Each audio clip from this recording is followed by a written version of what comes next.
প্রিয় অষ্টম শ্রেণীর ছাত্রছাত্রীরা, তোমাদের আসন্ন সেকেন্ড ইউনিট টেস্টের কথা মাথায় রেখে আজকে প্রশ্নবিচিত্রার জিওগ্রাফির 1 এবং 2 নম্বর সেটের সমস্ত শর্ট প্রশ্ন নিয়ে আলোচনা করতে চলেছি। তোমরা তোমাদের বইয়ের 303 এবং 304 নম্বর পেজে সেই প্রশ্নগুলো পেয়ে যাবে। তো চলো কথা না বাড়িয়ে শুরু করা যাক। সেট 1, বড়নগর রামকৃষ্ণ মিশন আশ্রম হাই স্কুল।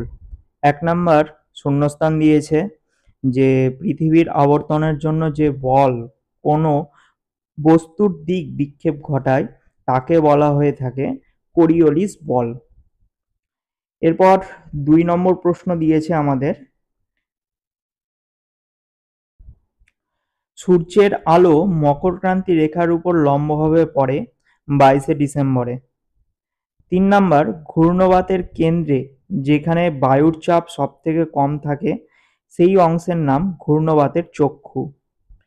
4 নম্বর, পারানা এবং প্যারাগুয়ে এই দুটি নদী মিলিত হয়েছে বুয়েন্স এয়ার্স শহরের কাছে।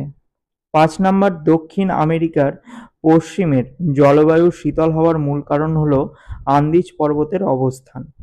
এরপর 2 দাগের প্রশ্নে আসি। 1 নম্বর প্রশ্ন বলেছে যে পৃথিবীর দ্বিতীয় উচ্চতম সক্রিয় আগ্নেয়গিরির নাম কি? কটোপ্যাক্সি। 2 নম্বর, জাপুরে কার উপনদী? ওরিনোকো নদীর উপনদী। 3 নম্বর, আমাজন অববাহিকার আয়তন কত? 55 লক্ষ বর্গ কিলোমিটার। 4 নম্বর, গোধূলি অঞ্চল দেখা যায় কোন ধরনের অরণ্যে? নিরক্ষীয় বৃষ্টি অরণ্যে। 5 নম্বর, সমগ্র পম্পাস অঞ্চলটি কোন দিকের ঢালু? পশ্চিমে আন্দিজ পর্বতের পাদদেশ থেকে পূর্বে আটলান্টিক মহাসাগরের দিকে ঢালু। 6 নম্বর প্রশ্ন, পৃথিবীর শ্রেষ্ঠ গম রপ্তানিকারক দেশ কোনটি? আর্জেন্টিনা। 7 নম্বর প্রশ্ন, সবচেয়ে বেশি উঁচু আকাশের মেঘের গড় নিম্নতম উচ্চতা কত? 20,000 ফুট। 8 নম্বর প্রশ্ন, মেঘের জলকণার ব্যাস কত? 0.02 মিলিমিটার। 9 নম্বর প্রশ্ন, শীতল পার্বত্য বায়ুর অন্য নাম কি? ক্যাটাবেটিক বায়ু। 10 নম্বর হচ্ছে পারানা প্যারাগুয়ে নদীর অববাহিকায় অবস্থিত সমভূমিটির নাম কি? গ্রান চাকো সমভূমি। এরপর পরবর্তী প্রশ্ন সেটে আসি আমরা।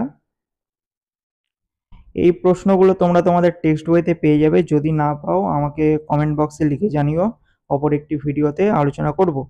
এরপর আসি 2 নম্বর সেটে। 2 নম্বর সেট বলেছে যে বোড়াল হাই স্কুল, ঠিক আছে, বোড়াল হাই স্কুল। 1 নম্বর প্রশ্ন বলেছে উষ্ণতা বাড়লে বায়ুর চাপ কমে। 2 নম্বর, জলীয় বাষ্পে জলকণার পরিণত হওয়ার প্রক্রিয়া হলো ঘনীভবন। 3 নম্বর, পৃথিবীর বৃহত্তম স্বাদু জলের হ্রদ হলো সুপিরিয়র। 4 নম্বর, পৃথিবীর উচ্চতম হ্রদ হলো টিটিকাকা।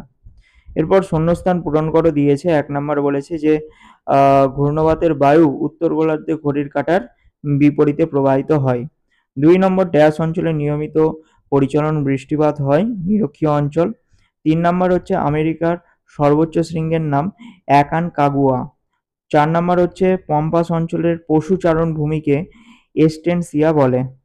এরপর পরবর্তী প্রশ্ন সেটগুলো তোমাদের অন্য একটি ভিডিওতে আমি আলোচনা করে দিব।